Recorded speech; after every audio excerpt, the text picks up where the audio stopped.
യാത്ര നിത്യജീവനിലേക്ക് എന്ന ഈ നവംബർ മാസ ചിന്തകളിലേക്ക് നിങ്ങൾക്കേവർക്കും സ്വാഗതം. യേശുക്രിസ്തുവിൽ എത്രയും സ്നേഹം നിറഞ്ഞവരെ, മരണത്തെക്കുറിച്ച് ചിന്തിക്കുമ്പോഴൊക്കെ എൻ്റെ മനസ്സിലൂടെ കടന്നു വരുന്നത് ഒരു ചെറു കവിതയാണ്. അത് പ്രകാരമാണ്: ഞാൻ കുഞ്ഞായിരുന്നപ്പോൾ എൻ്റെ അമ്മ മരിച്ചു. അന്ന് ഞാൻ കരഞ്ഞില്ല, കാരണം മരണം എന്താണെന്ന് എനിക്കന്ന് അറിയില്ലായിരുന്നു. ഞാൻ വളർന്ന് വലുതായി. അപ്പോൾ എൻ്റെ അപ്പനും മരിച്ചു. അന്നും ഞാൻ കരഞ്ഞില്ല, കാരണം അപ്പോഴേക്കും മരണം എന്താണെന്ന് എനിക്കറിയാമായിരുന്നു.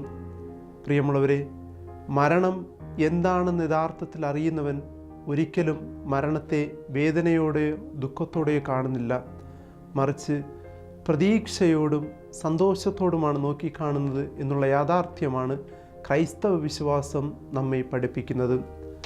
അതുകൊണ്ടാണ് വിശുദ്ധ പൗലോസ് അപ്പോസ്തലന്റെ വാക്കുകൾ: മരണം ഒരിക്കലും ഒരു നഷ്ടമല്ല, അതൊരു നേട്ടമാണ്. എനിക്ക് ജീവിതം ക്രിസ്തുവും മരണം നേട്ടവുമാണ്. ക്രിസ്തു മരണത്തെക്കുറിച്ച് പറഞ്ഞു വയ്ക്കുന്നത് ഒരു ഉറക്കം എന്നാണ്. വളരെ ഏറെ പ്രത്യേകമാം വിധം സമാന്തര സുവിശേഷങ്ങളിലെല്ലാം കാണുവാൻ സാധിക്കുന്ന ഒരു സംഭവമാണ് ജായിറോസിൻ്റെ മകൾക്ക് ജീവൻ നൽകുന്ന സംഭവം. യഥാർത്ഥത്തിൽ അവിടെ കൂടിയിരുന്നവരെല്ലാവരും ജായിറോസിൻ്റെ മകൾ മരിച്ചു എന്ന് വിളിച്ചു പറയുമ്പോൾ യേശു ആ കുഞ്ഞിനെ നോക്കി പറയുന്നത് കുട്ടി മരിച്ചിട്ടില്ല, ഉറങ്ങുകയാണ് എന്നാണ്. അതുപോലെ തന്നെ യോഹന്നാൻ്റെ സുവിശേഷത്തിൽ ലാസറിൻ്റെ മരണത്തെക്കുറിച്ച് ചിന്തിക്കുമ്പോഴും അവിടെ ഉണ്ടായിരുന്നവരെല്ലാം ലാസർ മരിച്ചു എന്ന് പറയുമ്പോൾ ക്രിസ്തു ലാസറിനെ നോക്കി പറഞ്ഞത് എൻ്റെ സ്നേഹിതനായ ലാസർ ഉറങ്ങുകയാണ്. പ്രിയമുള്ളവരെ, ക്രിസ്തുവിൻ്റെ ഭാഷയിൽ മരണം ഒരു ഉറക്കമാണ്. നമുക്കറിയാം, നാം എല്ലാവരും ഉറങ്ങുന്നത് നിരന്തരം കിടന്ന് ഉറങ്ങുവാൻ വേണ്ടിയല്ല, മറിച്ച് ഉണർന്നെഴുന്നേൽക്കുവാനാണ്. പൂർവാധിക ശക്തിയോടുകൂടെ ഉണർന്നെഴുന്നേൽക്കുവാൻ വേണ്ടിയാണ് യഥാർത്ഥത്തിൽ നാം എല്ലാവരും ഉറങ്ങുന്നത്. അതുപോലെയാണ് മരണവും. മരണം നാം കിടന്നുറങ്ങുന്നത് യഥാർത്ഥത്തിൽ ഉണർന്നെഴുന്നേൽക്കുവാനാണ്. അവസാനമില്ലാത്ത നിത്യജീവിതത്തിലേക്ക്, പുതിയൊരു ജീവിതത്തിലേക്ക് ഉണർന്നെഴുന്നേൽക്കുവാൻ വേണ്ടിയുള്ള ഉറക്കമാണ് യഥാർത്ഥത്തിൽ മരണം. അത് നമുക്ക് ഇപ്രകാരം ഒരു ഉപമയിലൂടെ മനസ്സിലാക്കാൻ സാധിക്കും. ഒരു കുഞ്ഞ് തൻ്റെ അപ്പന് വേണ്ടി മണിക്കൂറുകളോളം കാത്തിരിക്കുന്നു. അങ്ങനെ അപ്പൻ വരാൻ വൈകിയതുകൊണ്ട് ആ കുഞ്ഞ് തനിയെ ഉറങ്ങിപ്പോകുന്നു.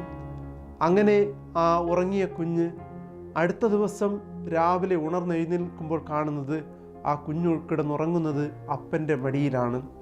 ഇതുപോലെയാണ് പ്രിയമുള്ളവരെ മരണമെന്ന യാഥാർത്ഥ്യം. നാം എല്ലാവരും ഈ ഭൂമിയിൽ കിടന്നുറങ്ങുന്നുവെങ്കിലും മരിക്കുന്നവർ ഉണർന്നെഴുന്നേൽക്കുന്നത് സ്വർഗത്തിലെ പിതാവിൻ്റെ മടിയിലാണ്. പിതാവിൻ്റെ മടിയിൽ ഉണർന്നെഴുന്നേറ്റുകൊണ്ട് ഇന്നുവരെ ഭൂമിയിൽ നാം ചെയ്തതിനേക്കാൾ അനേകം കാര്യങ്ങൾ നമുക്ക് പിതാവിൻ്റെ മടിയിലിരുന്നു കൊണ്ട് ഈ ലോകത്തിനു വേണ്ടി ചെയ്യുവാൻ സാധിക്കുമെന്നുള്ള നിത്യജീവിതത്തിലേക്കുള്ള വിളിയാണ് യഥാർത്ഥത്തിൽ മരണം. സങ്കീർത്തനങ്ങൾ 3:5: ഞാൻ ശാന്തമായി കിടന്നുറങ്ങുന്നു, ഉണർന്നെഴുന്നേൽക്കുന്നു, എന്തെന്നാൽ ഞാൻ കർത്താവിൻ്റെ കരങ്ങളിലാണ്.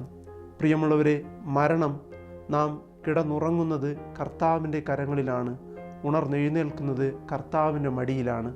ആയതിനാൽ വേദനയോടും ദുഃഖത്തോടും കാണേണ്ട ഒന്നല്ല, മറിച്ച് പ്രതീക്ഷയോടും സന്തോഷത്തോടും കാണേണ്ട യാഥാർത്ഥ്യമാണ് മരണം എന്ന് നമുക്ക് ചിന്തിക്കാം. ആ പ്രതീക്ഷയോടും സന്തോഷത്തോടും നമുക്ക് മരണത്തെ സ്വീകരിക്കാൻ ഒരുങ്ങാം. ആമീൻ.